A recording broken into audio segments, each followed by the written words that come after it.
आइए हम आज के रविवार ये आराधना को आरंभ करें। त्रिएक परमेश्वर पिता, पुत्र और पवित्र आत्मा के नाम से आमीन। स्वर्ग पर विराजमान परमेश्वर, धन्यवाद देते हैं। आपने अपनी सुरक्षा और अपनी सामर्थ हम प्रत्येक को दी और अपनी जीवन की भरपूरी हम प्रत्येक को प्रदान की, ताकि हम अपने जीवन की हर एक उपलब्धियों के लिए आपको धन्यवाद दे सकें। परमेश्वर, हमारे अंधकारमय जीवन को आपने ज्योतिमय किया है, धन्यवाद देते हैं।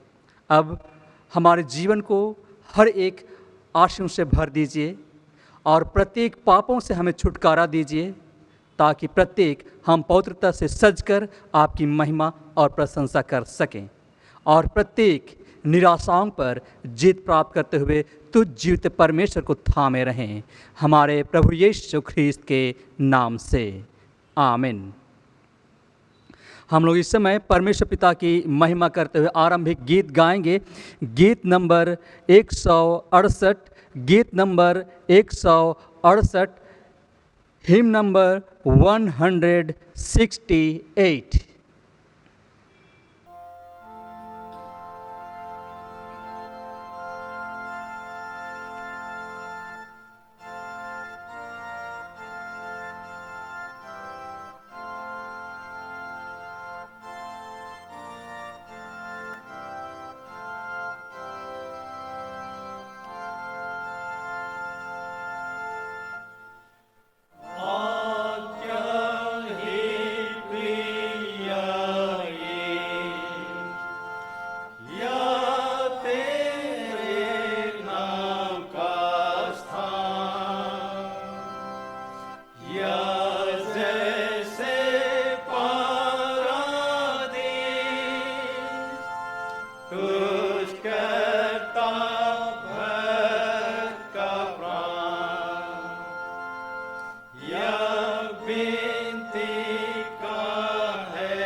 हमारे परमेश्वर यहोवा के तुल्य कौन है? वह तो ऊंचे पर विराजमान है और आकाश और पृथ्वी पर भी दृष्टि करने के लिए झुकता है। यहोवा कंगाल को मिट्टी पर से उठाता है। आइए हम इस समय शुद्धता की प्रार्थना एक साथ कहेंगे। शुद्धता की प्रार्थना हम एक साथ कहें।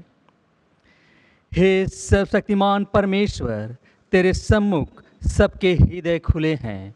तू सबकी अभिलाषाओं को जानता है और तुझसे कोई भी भेद छिपा नहीं है।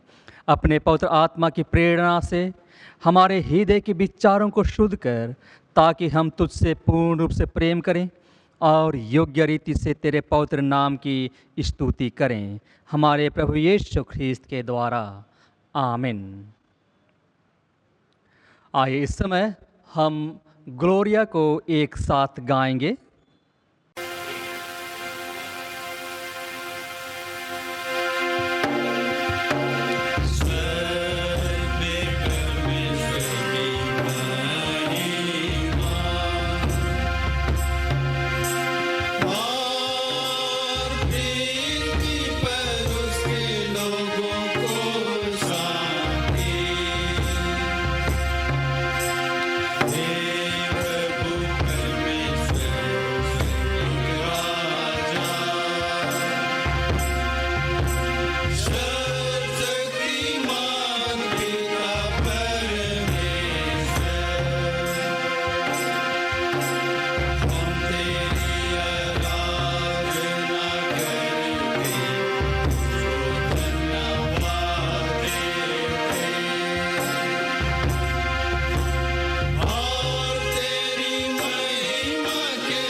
आइए हम आज की कलेक्ट प्रार्थना और विभिन्न प्रार्थनाओं को परमेश्वर पिता के निकट रखें। हे भले और सर्वशक्तिमान परमेश्वर, हमें सिखा कि हम न्यूनतम वस्तुओं का तिरस्कार न करें और अपनी दुर्बलता पर दृष्टि करके निरुत्साह न हो जाएं, परंतु तेरे सर्वशक्तिमान सामर्थ पर भरोसा करके हम धीरजपूर्वक प्रार्थना करें और तेरे राज्य की वृद्धि के लिए कार्य करें। हमारे प्रभु यीशु ख्रीस्त के द्वारा जो तेरे और पवित्र आत्मा के साथ एक परमेश्वर अब और सदा जीता और राज्य करता है। आमीन। हे सर्वशक्तिमान जीवित परमेश्वर पिता, तू आप हर एक उत्तम पदार्थों का दाता और श्रोता है। अपने उस स्रोत को हम पर सदा सर्वदा बनाए रखिए, ताकि इस पृथ्वी पर हम जितने भी कार्य करते हैं अपने आप के लिए, अपने लोगों के लिए, अपने परिवार के लिए, अपने राज्य के लिए, अपने देश के लिए, प्रत्येक कार्यों पर तेरी अनुग्रह और तेरी सामत बनी रहे। विभिन्न वरदानों को आपने दिया है, विभिन्न क्षेत्रों को आपने दिया है, ताकि हम प्रत्येक कार्यों के द्वारा आपकी सामत के आशीष को हम प्राप्त कर सकें और इस जगत पर सदा फलवंत होते चले जाएं। इसी विश्वास और आशा के साथ हमारे प्रत्येक कार्यों को हम आपके हाथों में सुपुर्द करते हैं। उन्हें फलवंत कर, आशीषित कर, ताकि हम किसी भी घटी और कमी में ना रहें, वरन तेरी अनुग्रह में सदा सर्वदा जीवन की प्रत्येक उपलब्धियों का इस्तेमाल आपकी इच्छा के निमित्त करते चले जाएं। हमारे प्रभु यीशु ख्रीस्त के नाम से आमीन। सर्वशक्तिमान परमेश्वर पिता, हम आपसे प्रार्थना करते हैं कि हमारी हर एक व्यवस्था जो अनुशासन के रूप में, जो जीवन कार्य के रूप में आपने हम प्रत्येक के लिए ठहराया है और अपनी न्याय संगत सामर्थ हम प्रत्येक पर ठहराया है, उन्हें आशीषित कर। और ऐसे समय में पारिवारिक होकर के, राज्य होकर के, देश होकर के और विभिन्न संस्थाएं होकर के हमारे बीच में जितने भी व्यवस्थाएं हैं, उन पर तेरी अनुग्रह और तेरी सामर्थ्य बनी रहे, ताकि प्रत्येक व्यवस्थाओं के द्वारा आपकी शांति, आपकी सुरक्षा और आपकी न्यायपूर्ण जीवन हमारे बीच में बनी रहे और हम प्रत्येक आपके प्रेम के सहभागिता में शांति और सुरक्षा के साथ निवास करते चले जाएं। हे परमेश्वर पिता, ताकि प्रत्येक आतंक, प्रत्येक अनैतिकता, प्रत्येक दुष्टता, प्रत्येक भ्रष्टाचार हमारे बीच से जाती रहे और प्रत्येक आपकी सत्यता को हम थामे रहें और आपकी अनुग्रह और आशीष में फलवंत होते चले जाएं। हे परमेश्वर पिता, इस जगतीय प्रत्येक व्यवस्थाओं को तू आप दुरुस्त कर, आशीषित कर और जितने भी संचालक हैं उनको तू आप अपनी अनुग्रह में बनाए रख, ताकि प्रत्येक आपके उद्देश्य के निमित्त, आपकी सत्यता के निमित्त हर एक को जीवन दे सकें। हमारे प्रभु यीशु ख्रीस्त के नाम से आमीन।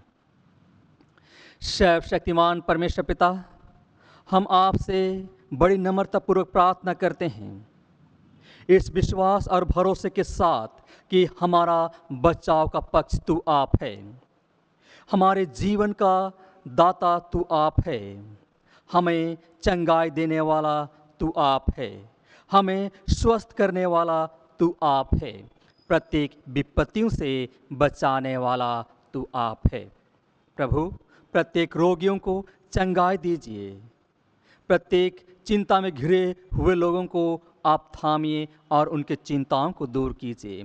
प्रत्येक निर्बलों को तू आप सामर्थ दीजिए, प्रत्येक शोक में घिरे हुए लोगों को तू आप संभालिए, प्रत्येक जीवन की सामत में उपलब्धियों को प्राप्त करते चले जाएं और आपकी स्वस्थमय जीवन को प्राप्त करते चले जाएं।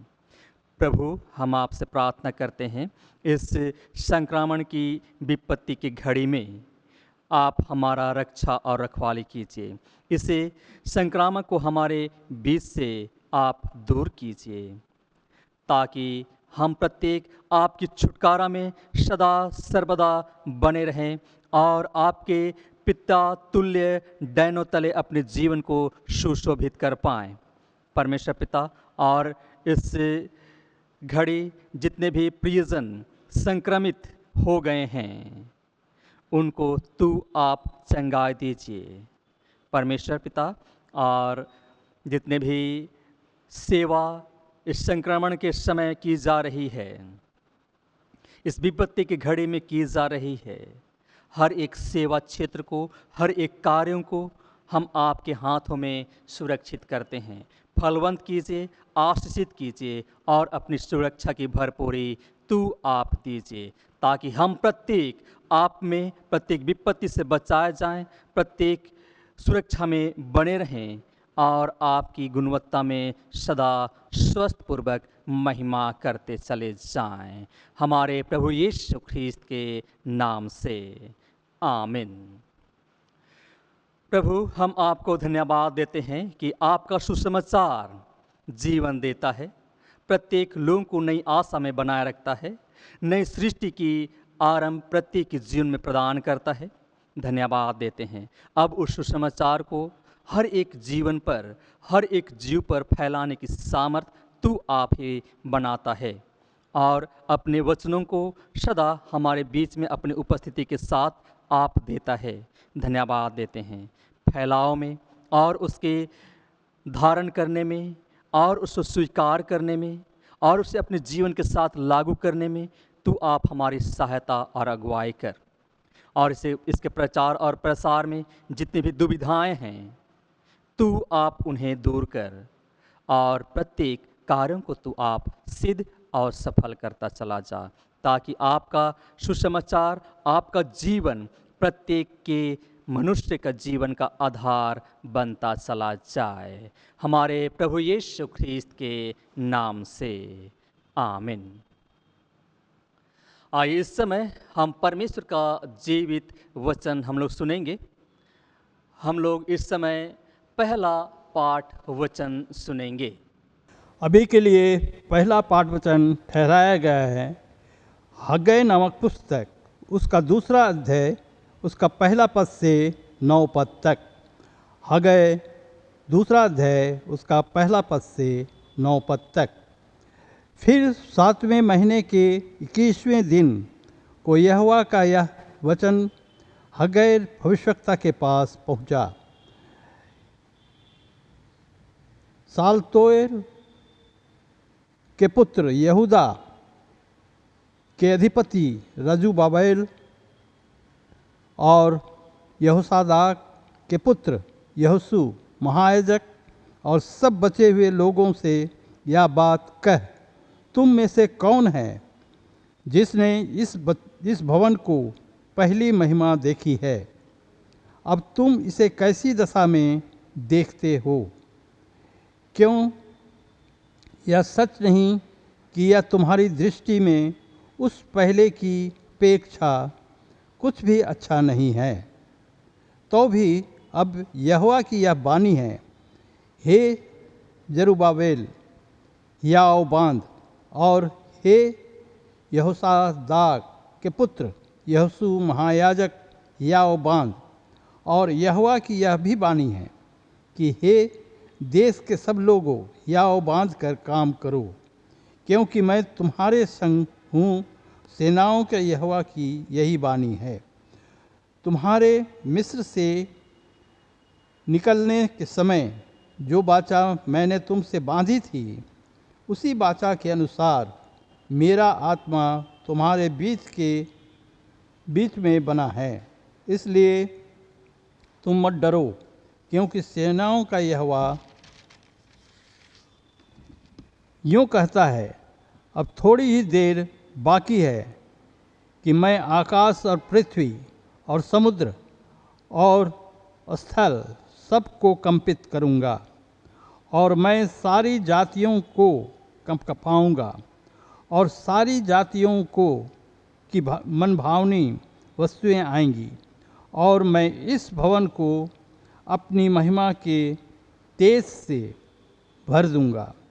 सेनाओं के यहोवा का यही वचन है। चांदी तो मेरी है और सोना भी मेरा ही है। सेनाओं के यहोवा की यही वाणी है, इस भवन की पिछली महिमा उसकी पहली महिमा से बड़ी होगी। सेनाओं की यहोवा का यही वचन है, और इस स्थान में शांति दूंगा। सेनाओं के यहोवा की यही वाणी है। यहाँ पर अभी का पहला पाठ वचन समाप्त हुआ। यह परमेश्वर का जीवित वचन है। परमेश्वर का धन्यवाद हो। आइए इस समय हम लोग भजन संहिता हम लोग पढ़ेंगे। भजन संहिता 131। भजन संहिता 131।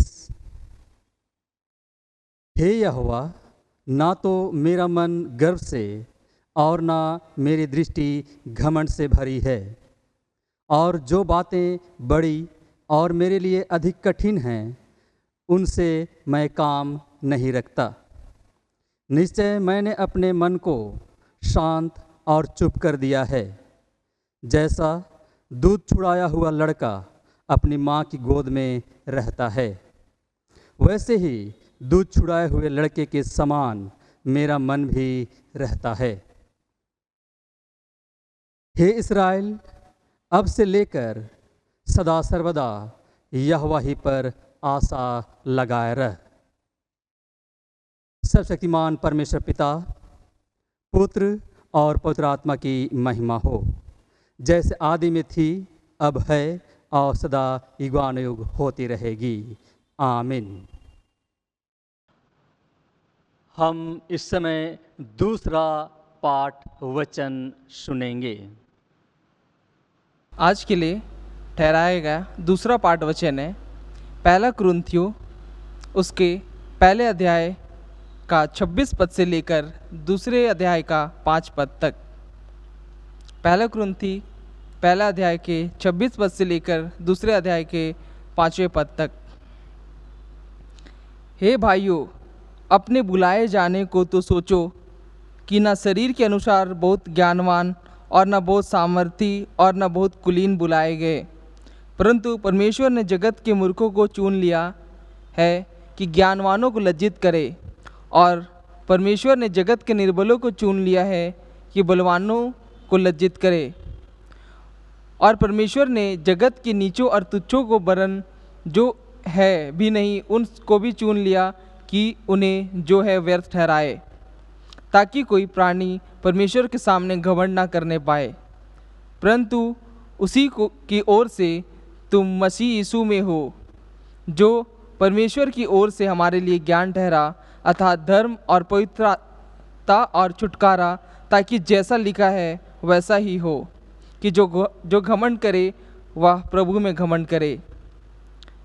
और हे भाइयों, जब मैं परमेश्वर का भेद सुनाता हुआ तुम्हारे पास आया तो वचन या ज्ञान की उत्तमता के साथ नहीं आया, क्योंकि मैंने यह ठान लिया था कि तुम्हारे बीच यीशु मसीह वरन क्रूस पर चढ़ाए हुए मसीह को छोड़ और किसी बात को ना जानूं। और मैं निर्बलता और भय के साथ और बहुत थरथराता हुआ तुम्हारे साथ रहा, और मेरे वचन और मेरे प्रचार में ज्ञान की लुभावने वाली बातें नहीं, परंतु आत्मा और सामर्थ का प्रमाण था, इसलिए कि तुम्हारा विश्वास मनुष्य के ज्ञान पर नहीं परंतु परमेश्वर की सामर्थ पर निर्भर हो। यहाँ तक यह परमेश्वर का वचन है। परमेश्वर पिता का धन्यवाद हो। आइए सुसमाचार से पूर्व हम अपने मनों को तैयार करें और परमेश्वर पिता की महिमा करते हम लोग गीत गाएंगे। गीत नंबर 216, गीत नंबर 216, हिम नंबर 260।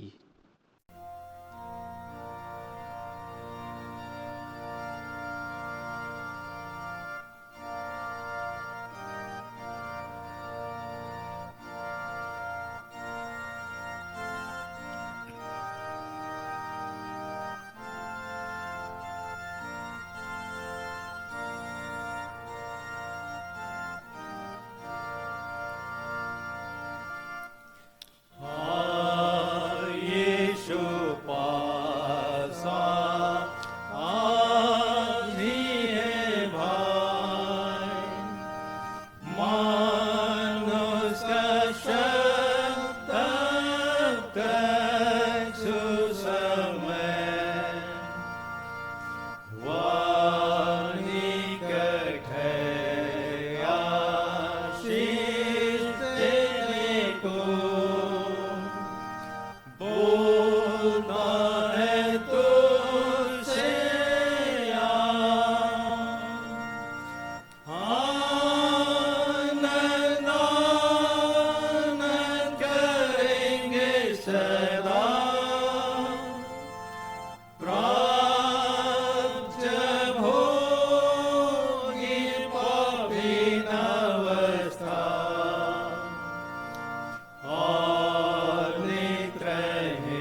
सुसमाचार पवित्र मरकुस रचित सुसमाचार और उसके चौथे अध्याय में लिखा है और उसके 26वें पद से सुसमाचार आरंभ होती है। हे प्रभु यीशु ख्रीस्त तेरी महिमा हो। मरकुस रचित सुसमाचार और उसका 4 अध्याय और उसके 26 पद से 34 पद तक। मरकुस 4:26 पद से आगे। फिर यीशु ने कहा, परमेश्वर का राज्य ऐसा है जैसे कोई मनुष्य भूमि पर बीज छींटे और रात को सोए और दिन को जागे, और वह बीज ऐसे उगे और बढ़े कि वह ना जाने। पृथ्वी आप से आप फल लाती है, पहले अंकुर, तब बाल, और तब बालों में तैयार दाना। परंतु जब दाना पक जाता है तब वह तुरंत हंसिया लगाता है, क्योंकि कटनी आ पहुंची है। फिर उसने कहा, हम परमेश्वर के राज्य की उपमा किससे दें और किस दृष्टांत से उसका वर्णन करें? वह राई के दाने के समान है। जब भूमि में बोया जाता है तो भूमि के सब बीजों से छोटा होता है, परंतु जब बोया गया तो उगकर सब सागपात से बड़ा हो जाता है और उसकी ऐसी बड़ी डालियां निकलती हैं कि आकाश के पक्षी उसकी छाया में बसेरा कर सकते हैं।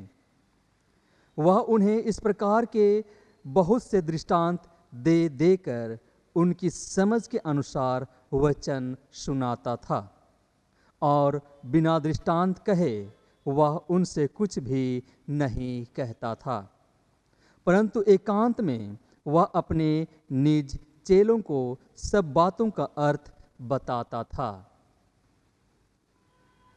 यह प्रभु यीशु ख्रीस्त का सुसमाचार है।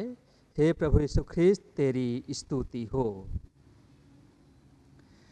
सर्वशक्तिमान परमेश्वर पिता, धन्यवाद देते हैं इन वचनों के द्वारा अपनी उपस्थिति प्रत्येक मनुष्यों पर तू आप प्रकट करता है। होने दीजिए कि हम वचनों को जब एक दूसरे के साथ बांटते हैं, हम सदा आपकी उपस्थिति में बने रहें और जीवन की प्रत्येक उपलब्धियों को हम प्राप्त करते चले जाएं, जिससे हमारी नहीं वरन आपकी महिमा और बड़ाई होते चले जाए। हमारे प्रभु यीशु ख्रीस्त के नाम से आमीन। प्रभु में अति प्रिय, अति आनंद और सुख और समृद्धि के इन वचनों में जब हम अपने आप को देखते हैं तो हम भूले नहीं कि परमेश्वर की सामर्थ जो है वह सदा सर्वदा हमारे साथ बनी रहती है। और जब हम परमेश्वर की उस सत्यता को अस्वीकार करते हैं तो अवश्य है कि हम संकट में घिर जाते हैं। और इस तरह से आज हमारा जो जीवन है सदा असत्यता में फलवंत होता चला जा रहा है, जो टिकती नहीं, जो स्थिर नहीं रहती, जो सदा सर्वदा बनी नहीं रहती। वरन परमेश्वर का धन्यवाद हो, वह अपनी जीवित आशा को हमारे साथ इस तरह से बनाए रखता है कि हम उसकी सत्यता की सामर्थ्य में प्रत्येक छोटे से छोटे वस्तुओं पर विश्वास कर सकें, भरोसा रख सकें और उनके द्वारा हम अपने जीवन को भरपूरी की आनंद में आगे बढ़ा सकें। इसी विश्वास के साथ आज सत्यता को जब जब हमने तिरस्कार किया है, अस्वीकार किया है, तब तब संकट हमारे बीच में आन पड़ी है। और फिर भी परमेश्वर ऐसे संकट और विपत्ति के समय में भी अपनी सामर्थ और अपनी आशीष को बनाए रखा है। और इसलिए निरंतर वह हर एक छोटे से छोटे वस्तुओं से वह बड़े से बड़े वस्तुओं का निर्माण करता है। और इसलिए परमेश्वर आज हम प्रत्येक को यह वचन इसलिए दिया कि हम परमेश्वर के महान कार्यों का आरंभ छोटे से छोटे कार्यों से होते हुए हम देख पाते हैं। छोटे से छोटे कार्यों से आरंभ होते हुए हम देख पाते हैं। जरा सा सोचिए कि आज एक छोटे से परिवार की शुरुआती होकर के ही हम बड़े समाज को देखते हैं, राज्य को देखते हैं, देश को देखते हैं, पूरे ब्रह्मांड को देखते हैं, पूरे दुनिया को हम देखते हैं। और इस तरह से परमेश्वर क्रमबद्ध हमें बढ़ाता चला जाता है। और इसी विश्वास के साथ परमेश्वर अपनी आशा को, जो जीवित है, जो सामर्थ्यवान है, जो हमें प्रत्येक निराशा में सामर्थ्य दे सकता है और हमारे प्रत्येक सोच और विचार और बुद्धि को वह समाप्त होने नहीं देता है, आज उन सामर्थ की बातों को हमने भजन संहिता में जो 131 भजन में हमने सुना, पढ़ा और उन्हें देखा कि हमारा विश्वास और भरोसा जीवित परमेश्वर पर बनी रहे। अवश्य है, कष्ट होगी, दुख होगी, तकलीफें आएंगी, वरन परमेश्वर में अपनी आशा को कभी भी हमें अलग नहीं होने देना है। और इसी विश्वास के साथ उस घटनाक्रम को परमेश्वर एक बालक के रूप में हम प्रत्येक को वह प्रदान करता है। बालक नहीं जानता कि सत्य क्या है, असत्य क्या है, वरन वह अपनी प्रत्येक आवश्यकताओं को, प्रत्येक सोच और विचार को, प्रत्येक जीवन की कार्यों को वह अपने स्वामी अर्थात अपने पिता पर वह निर्धारित करता है और सदा उसकी ओर ताकते रहता है, हर एक जरूरतों के लिए, हर एक आवश्यकताओं के लिए, हर एक बुद्धिमत्ता के लिए। और ऐसे समय में परमेश्वर ही है जो बुद्धि का स्रोत है, परमेश्वर ही है जो बुद्धि का स्रोत है। और परमेश्वर हम प्रत्येक को बतलाता है कि जिसने भी बुद्धि को नकारा है, बुद्धि को अस्वीकार किया है, वह मूर्ख है। मूर्ख लोग ही बुद्धि को अस्वीकार करते हैं, ज्ञान को अस्वीकार करते हैं, वरन परमेश्वर ऐसे समय में बच्चों की नाई, बालकों की नाई अपनी सामत को हम प्रत्येक को प्रदान करता है। और परमेश्वर अपने जीवित वचन के द्वारा हम प्रत्येक को यह भी आनंदित करता और प्रोत्साहित करता है कि हम परख कर परमेश्वर को देखें, परख कर यहोवा को देखो कि वह कैसा भला है, कैसा भला है, कैसा करुणामय है, कैसा दयामय है। और इस तरह से वह जितना भी सामर्थी है उतना ही अधिक वह दयावंत है, वह करुणामय है और प्रत्येक अच्छाई के लिए, प्रत्येक भलाई के लिए, प्रत्येक सत्य के लिए वह अपनी हर एक कार्यों को वह न्यौछावर कर देता है, हर एक सामत को वह न्यौछावर कर देता है। इसी विश्वास के साथ आज जो हमने पुराने नियम में हगै नबी की पुस्तक को जब हमने पढ़ा, तब वहां हम क्या देखते हैं? हगै नबी की पुस्तक और उसके दूसरे अध्याय 1 से 9 पद को जब हमने देखा तो वहां हमने क्या देखा कि भवन का निर्माण हम दिन प्रतिदिन कैसे करते चले जाएं, अपने जीवन का निर्माण हम कैसे दिन प्रतिदिन करते चले जाएं। और जैसा जैसा हमारा इस जीवन का निर्माण होते चला जाएगा, इस भवन रूपी जीवन का निर्माण होते चला जाएगा, वैसे वैसे परमेश्वर की सामर्थ हमारे जीवन में बने रहेगी। और आज कौन ऐसा मनुष्य है जो अपने आप का निर्माण करना उचित रीति से नहीं चाहेगा? वरन आज हर एक चाहता है कि मेरा निर्माण, हमारा निर्माण बहुत सटीकता से हो जाए और प्रत्येक आदर्श की बातें, प्रत्येक सम्मान की बातें वहां से निकले। और ठीक उसी तरह से परमेश्वर की महिमा सदा सर्वदा बनी रहे। वरन आज की दूसरे पाठ वचन में हमने क्या देखा? जो कुरिन्थियों के नाम पौलुस प्रेरित की पहली पत्री और उसका पहला अध्याय और उसके 26 पद से आगे, जहां हम देखते हैं कि परमेश्वर की सामर्थ बुद्धिहीनों पर, निर्बलों पर और निसहायों पर, हर एक पर परमेश्वर की सामर्थ आती है, परमेश्वर की सामर्थ आती है। तब विचार हमारा यह आ सकता है कि ज्ञानवानों पर क्यों नहीं, बुद्धिजीवियों पर क्यों नहीं, और परमेश्वर का वचन इस तरह से हम प्रत्येक को कहता है कि परमेश्वर की सामर्थ निर्बुद्धियों पर इस प्रकार से प्रकट हुई कि वह ज्ञानवानों को लज्जित करे। परमेश्वर पिता का धन्यवाद हो। ज्ञान जब जब भी हमारे जीवन में बढ़ोतरी के साथ आई है, धन संपत्ति की सामर्थ में जब जब हमने अपने आप को ऊंचा उठाया है, तब तब घमंड हमारे जीवन में घर कर गई है।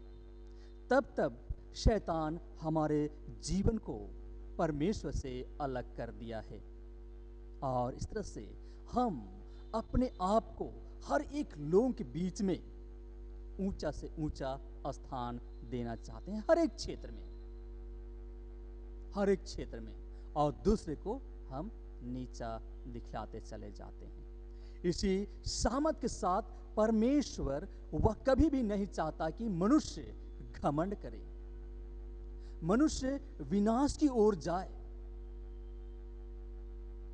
परमेश्वर चाहता है कि हम प्रत्येक परमेश्वर की सहभागिता में बने रहें। और इसी विश्वास के साथ आज परमेश्वर हम प्रत्येक को दुख, विपत्ति, संकट, हर एक को हमारे जीवन का आधार इस रीति से बना रखा है कि हम परमेश्वर की सामर्थ को जान सकें, पहचान सकें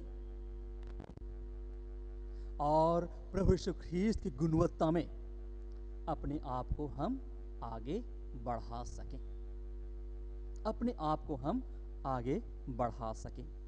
इसीलिए मसीह में मेरे प्रियो, आज हमें यह नहीं सोचना है कि मैं और मेरे लोग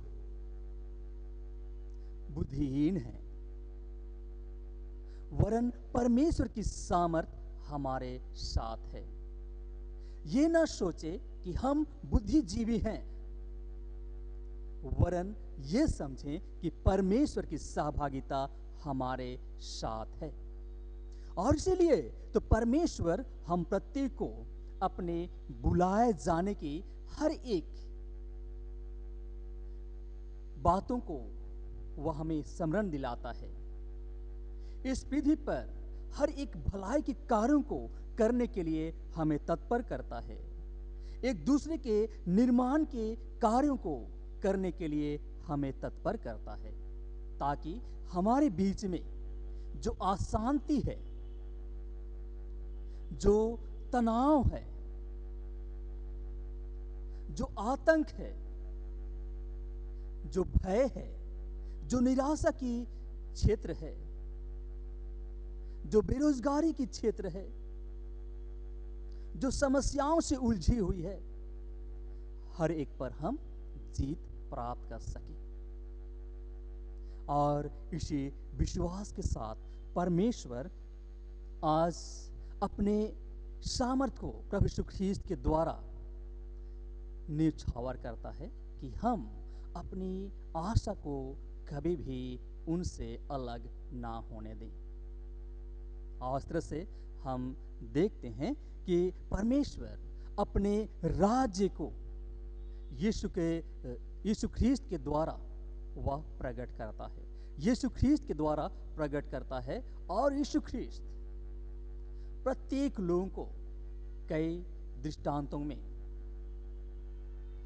वह समझाता है, बड़ी सरलता के साथ उनकी जीवन की एक एक दशा को वह बड़ी सरलता के साथ दर्शाता है, ताकि प्रत्येक कोई उसे समझ सके, प्रत्येक उसे जान सके, प्रत्येक उस पर चल सके।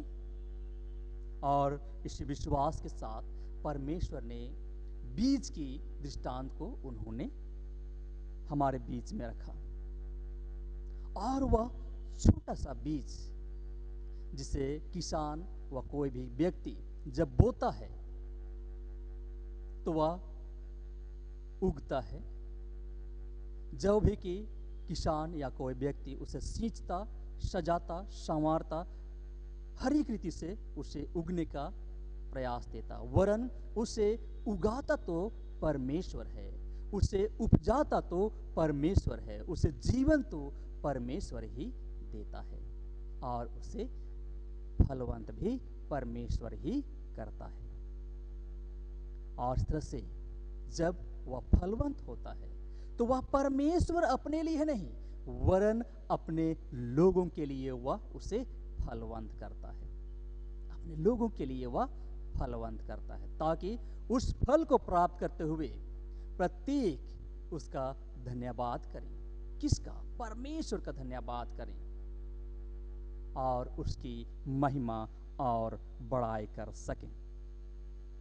और इस तरह से वह राई के दाने के रूप में भी परमेश्वर अपनी सामत को, अपने उस राज्य को स्थापित करता है। राई की उस दाने के द्वारा वह एक वृक्ष बनता है, एक बड़ा पौधा बनता है, एक वृक्ष बनता है, और जिसमें प्रत्येक चिड़िए निवास करते हैं। अर्थात परमेश्वर के राज्य में प्रत्येक विश्वासी, प्रत्येक आशावान और प्रत्येक क्रियाशील, प्रत्येक विभिन्न तरह के लोग उसमें निवास कर सकते हैं। परमेश्वर के राज्य में प्रत्येक कोई आ सकता है, प्रत्येक निवास कर सकता है, प्रत्येक उसमें ठहर सकता है, अपना घर बना सकता है। परमेश्वर का राज्य ऐसा ही है, परमेश्वर का सामर्थ्य ऐसा ही है।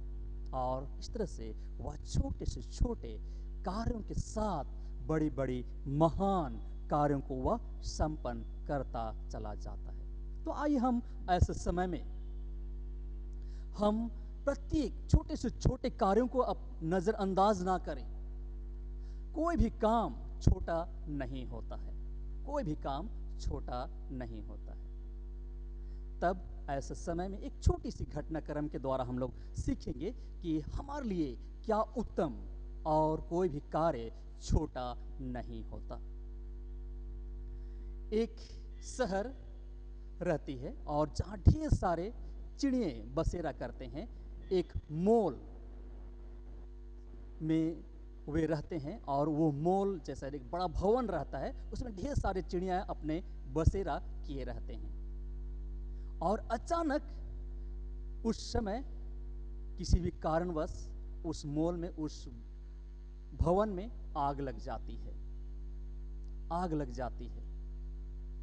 तब उस स्थान में जितने भी चिड़िए लोग थे वे अपने बचाव के पक्ष को वे रखते हैं, वरन हर एक लोग अपने अपने प्रयास करते हैं। और उसमें से एक छोटी सी चिड़िया, छोटी गौरैया से भी छोटी चिड़िया अपनी चोंच में पानी लेकर के आती है और उस जलते हुए भवन पर वह डालती है। वह इस तरह से प्रयास करते जा रही थी। तब उस छोटी चिड़िया को एक कौवे ने देखा और उसकी मजाक उड़ाने लगा और कहता है उसको, अरे तुम ये क्या कर रहे हो? क्या तुम सोच सकते हो, जान सकते हो कि तुम्हारे इस चोंच से लाई गई एक बूंद, चाहे तो छोटी सी बूंद से भी क्या ये आग बुझ सकती है? क्या ये आग बुझ सकती है? तब जानते हैं उस चिड़िया ने क्या कहा? मैं जानती हूं, मैं जानता हूं कि इस मेरे लाए हुए पानी से आग नहीं बुझ सकती, परंतु जब इस घटनाक्रम के बारे में जब भी बात किया जाएगा तब मेरा प्रयास लोगों को नजर आएगी, लोगों को नजर आएगी। तो मसीह मेरे प्रियो, आज उस कौवे की तरह आज हम भी तमाशा देखने वाले हैं। सिर्फ लोगों की हम दोषारोपण को हम लोग देखने वाले हैं, वरन किसी की अच्छाई को हम लोग देखकर आनंदित और खुशी नहीं होते, उसमें सहभागी नहीं होते, वरन हम उस पर दोष ढूंढने का प्रयास करते हैं। वरन उस छोटी चिड़िया से हम यह सीखते हैं कि हमारा छोटा से छोटा प्रयास प्रत्येक फलों के लिए, प्रत्येक सामत के लिए वह आनंद को लेकर के आता है, समृद्धि को लेकर के आता है। तो आइए आज वही सामर्थ, वही अनुग्रह, वही गुणवत्ता परमेश्वर अपने इन वचनों के द्वारा हम प्रत्येक को देना चाहता है, जो आज हमने एक छोटे से बीज के रूप में सुना। और आज परमेश्वर वही सामर्थ, वही अनुग्रह हम प्रत्येक को देना चाहता है। हम अपने अपने मनों को, अपने अपने सोच और विचारों को परमेश्वर की ओर फेरें, परमेश्वर की ओर फेरने वाले हो सके। और इसलिए तो परमेश्वर हम प्रत्येक को कहता है कि सबसे पहले परमेश्वर की खोज करो, धार्मिकता की खोज करो, सत्यता की खोज करो, तो जगत की हर एक उत्तम वस्तुएं तुम्हें क्या हो जाएंगी? मिल जाएंगी। तो आइए आज ऐसे समय में जब दुख है, विपत्ति है, संकट है, समस्याएं हैं, चेतावनियां भी हैं, और इस संघर्षमय जीवन में परमेश्वर ही है जो हमारा लड़ाई करने वाला है, हमारे पक्ष की ओर से लड़ने वाला है, और हमारे लिए वह मार्ग तैयार करने वाला है, हमारे लिए वह जीवन तैयार करने वाला है। तो आइए हम इस जीवन को बेकार जाने ना दें, वरन परमेश्वर की सामर्थ में हम आशीषित होते चले जाएं। आइए हम प्रार्थना करें। जीवित और सामर्थी परमेश्वर पिता, धन्यवाद देते हैं इन वचनों के द्वारा तू आप अपनी उपस्थिति हम प्रत्येक को दिया है। अब वह उपस्थिति सदा सर्वदा हमारे साथ बड़ी सामर्थ के साथ, बड़ी गुणवत्ता के साथ बनी रहे, और प्रत्येक हम आप में बने रह करके फलवंत होते चले जाएं, जिससे आपकी महिमा और आपकी बड़ाई और हमारे जीवन की समृद्धि भरपूरी के साथ बढ़ती चली जाए, और प्रत्येक हम आपके हाथों को थामे रहें, हमारे प्रभु यीशु ख्रीस्त के नाम से, आमीन। आइए इस समय हम अपने अपने विश्वास की घोषणा निकाय के विश्वास वचन के द्वारा एक साथ अंगीकार करेंगे। हम अपने अपने विश्वास की घोषणा निकाय के विश्वास वचन के द्वारा एक साथ अंगीकार करें। हम एक परमेश्वर सर्वशक्तिमान पिता पर विश्वास करते हैं। वह स्वर्ग और पृथ्वी का और समस्त दृश्य एवं अदृश्य वस्तुओं का कर्ता है। हम एक प्रभु यीशु ख्रीस्त पर विश्वास करते हैं। वह परमेश्वर का एकलौता पुत्र, सर्वयुग से पहले पिता से उत्पन्न, परमेश्वर से परमेश्वर, ज्योति से ज्योति, सत्य परमेश्वर से सत्य परमेश्वर, कृत नहीं वरन उत्पन्न है। उसका और पिता का तत्व एक है। उसी के द्वारा सब वस्तुएं बनी। हम मनुष्यों के लिए और हमारे उद्धार के निमित्त वह स्वर्ग से उतर आया। पवित्र आत्मा के सामर्थ्य से वह कुंवारी मरियम से जन्मा और मनुष्य बना। पुन्तियुस पिलातुस के शासन में वह हमारे लिए क्रूस पर चढ़ाया गया। उसने दुख भोगा, वह मरा और गाड़ा गया। पवित्र शास्त्र के कथन के अनुसार वह तीसरे दिन जी उठा। वह स्वर्ग पर चढ़ गया और पिता की दाहिनी ओर विराजमान है। वह जीवितों और मृतकों का न्याय करने के लिए महिमा के साथ फिर आएगा, और उसके राज्य का कभी अंत ना होगा। हम पवित्र आत्मा पर विश्वास करते हैं। वह प्रभु और जीवन दाता है। वह पिता और पुत्र से निकलता है। पिता और पुत्र के साथ उसकी आराधना और स्तुति की जाती है। वह नबियों के द्वारा बोला।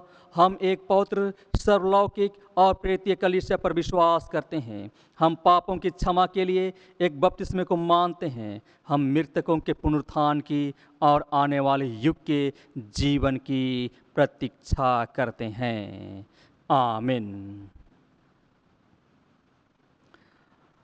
आइए हम सभी इस समय परमेश्वर पिता की महिमा करते हम लोग और एक गीत गाएंगे, और इसी गीत के क्रम में हम अपने अपने भेंटों को और अपने आप को परमेश्वर पिता को अर्पित करेंगे।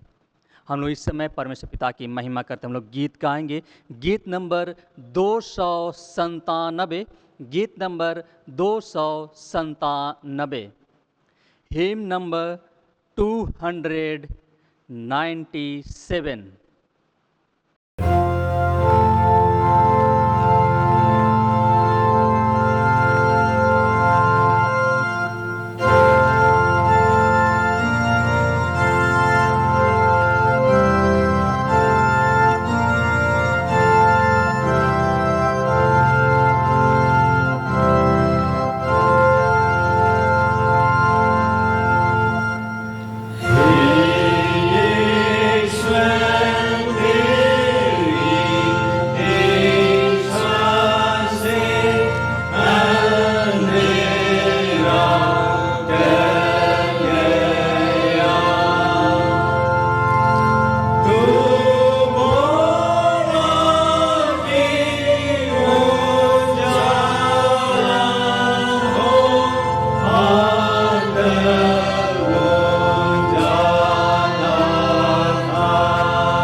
आइए हम इस समय विभिन्न विषयों के लिए, विभिन्न आश्रयों के लिए परमेश्वर पिता को धन्यवाद दें।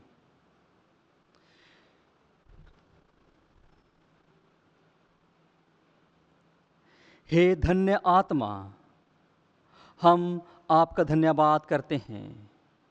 तूने जो ज्योति और शांति हमारे पास ठहराई है, और हमारे हर एक चिंताओं को दूर किया है। प्रत्येक आश्रम के लिए हम आपको धन्यवाद देते हैं। प्रभु, धन्यवाद देते हैं जन्म दिवस के अवसर पर आपने नए जीवन हमें दी है, नए वर्ष में हमें प्रवेश कराया है।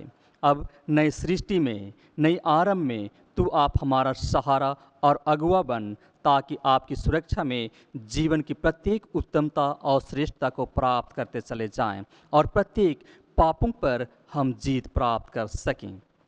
हे परमेश्वर पिता, विभिन्न दुर्घटनाओं से आपने हमें छुटकारा दी है, हमें बचाया है और अपनी सहभागिता हमें प्रदान की है। प्रभु, आने वाले प्रत्येक विपत्तियों पर से भी हमारी रक्षा और रखवाली कर। हे प्रभु, हमारे बीच में जो संबंधें टूट गई थी उनको आपने जोड़ा है और हमारे बिछड़े सगे संबंधियों को आपने मिलाया है। धन्यवाद देते हैं। धन्यवाद देते हैं परमेश्वर पिता, आपने वैवाहिक जीवन को आशीषित किया है और प्रत्येक प्रियजनों के वैवाहिक वर्षगांठ को आपने आशीषित करते हुए हर एक को अपनी आदर्श में बनाए रखा है, ताकि आपकी व्यवस्था इस जगत पर अंधकार की शक्तियों पर जीत प्राप्त करती चली जाए। हे परमेश्वर पिता, हम प्रार्थना करते हैं आपकी ज्योति की चमक सदा सर्वदा बनी रहे। हे परमेश्वर पिता, हम आपसे प्रार्थना करते हैं कि और आपको धन्यवाद देते हैं कि आपने प्रत्येक उत्तम आश्रम को हमें दी है, ताकि हम इस जगत पर विभिन्न परीक्षाओं पर, चाहे वह शारीरिक हो, आत्मिक हो, प्रत्येक क्षेत्रों पर आपकी अनुग्रह के द्वारा जीत पाई है और अपनी पढ़ाई लिखाई के द्वारा भी आपकी अनुग्रह को हमने पाया है और जीविकोपार्जन के हर एक क्षेत्रों पर आपकी सामत को हमने भरपूरी के साथ प्राप्त किया है और आपके वरदानों को हमने व्यर्थ नहीं जाने दिया।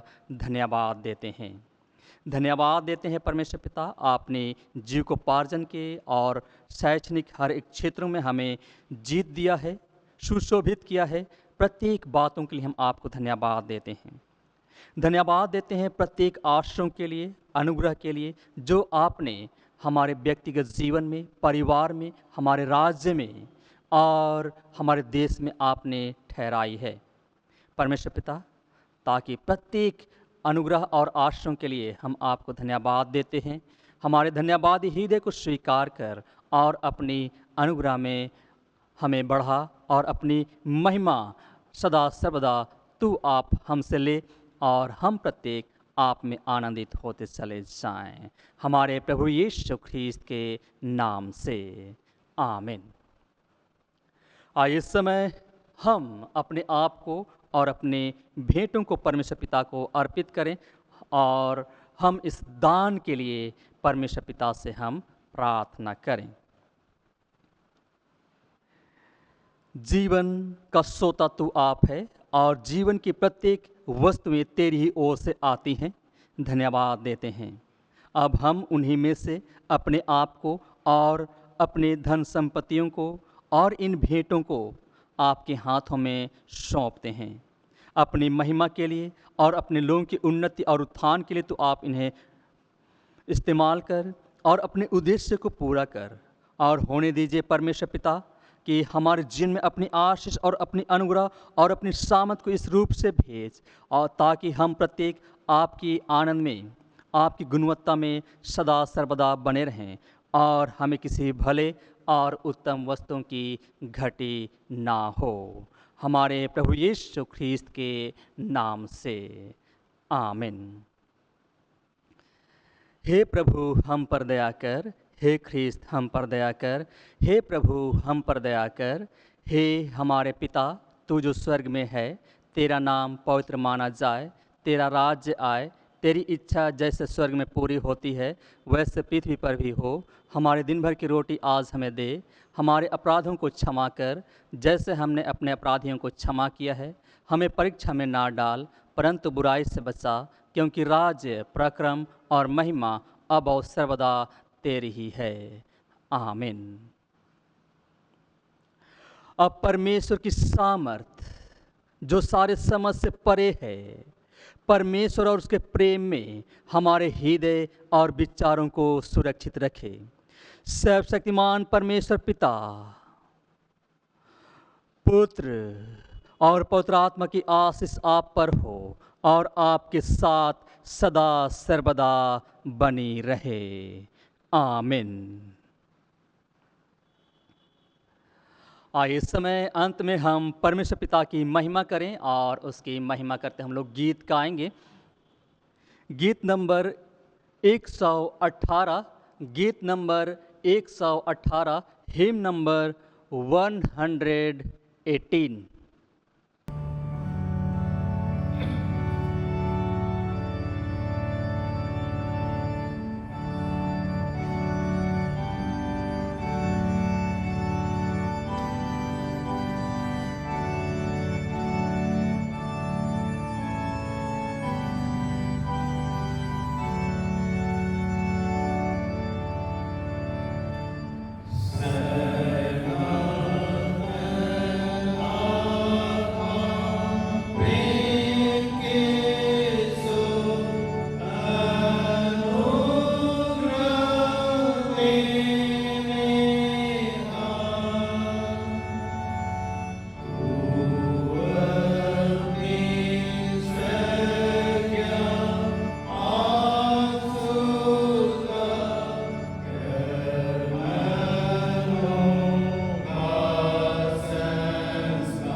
प्रार्थना करें। सर्वशक्तिमान परमेश्वर पिता, धन्यवाद देते हैं आपने इस आराधना में अपनी सहभागिता हमें दी, अपनी अगुवाई हमें दी और हमारी प्रार्थनाओं को आपने स्वीकार किया। धन्यवाद देते हैं परमेश्वर पिता, हमारे प्रत्येक भूल चूकों को आप क्षमा कीजिए, प्रत्येक पापों से हमें बचाए रखिए, ताकि भविष्य के निर्माण में सदा हम आपके हाथों को थामे रहें और तू आप अपनी आशीष हमारे साथ बनाए रखिए। हमारे प्रभु यीशु ख्रीस्त के नाम से आमीन। सबों को यीशु सहाय और बहुत बहुत धन्यवाद कि हमने इस ऑनलाइन सर्विस के माध्यम के द्वारा परमेश्वर पिता की महिमा कर पाई है। और परमेश्वर ही है जो हर एक उत्तमता और श्रेष्ठता को हमें प्रदान करता है और प्रत्येक असत्यता से हमें छुटकारा देते हुए अपनी सत्यता को प्रदान करता है, ताकि हम इस जगत की छोटी से छोटी वस्तुओं को भी तुच्छ न जाने, वरन हम परमेश्वर की सहभागिता में उनके साथ बढ़ते चले जाएं और फलवंत होते चले जाएं। और इसी विश्वास के साथ सभी आप लोगों से निवेदन है कि अपनी अपनी भेंटों को जो है आपने, हम एरिया कलेक्टर चाहे तो हमारे लोकल के जो ट्रेजरर हैं उन तक हम जमा कर दें और ऐसा नहीं हो सकता है तो हम लोग चर्च के हमारे चर्च बेयरर जो अंथोनी खाखा हैं उनके पास हम जमा कर दें, ताकि हमारा जो भी कार्य है वो सुचारू रूप से हम उसे संपन्न करते चले जाएं। और साथ ही जितने भी हमारे बीते लेंट के समय जितने भी दान हम इकट्ठे कर लिए थे और जिनके पास में भी वह अभी है, जिन्होंने जमा नहीं किया है हमारे लोकल ट्रेजरर के पास, वे ज़रूर से ज़रूर जल्द से जल्द उसे जमा कर दें। और साथ ही निवेदन है कि चर्च की कई गतिविधियां आज हमें नज़र नहीं आ रही है, वरन इन ऑनलाइन के माध्यमों के द्वारा हम चर्च की हर एक गतिविधियों को हम आप तक पहुंचाने का प्रयास करेंगे। और इस तरह से जितने भी हमारी चर्च की हर एक कार्य जो हैं, कलीसियाई कार्य जो हैं, उनको आप भी हमारे साथ आप लोग शेयर कीजिए। आप लोग अपनी प्रार्थना निवेदनों को और साथ ही अपनी हर एक दुविधाओं को जो हम कलीसिया के द्वारा हम पूरा कर सकते हैं, उनको आप लोग लेकर के आइए। और साथ ही और एक निवेदन है कि ज़रूर करके हम अपने इस संत मार्क चैनल को सब्सक्राइब करें, ताकि प्रत्येक कार्यों को हम सुचारू रूप से करते चले जाएं। पुनः सबों को यीशु सहाय और बहुत बहुत धन्यवाद।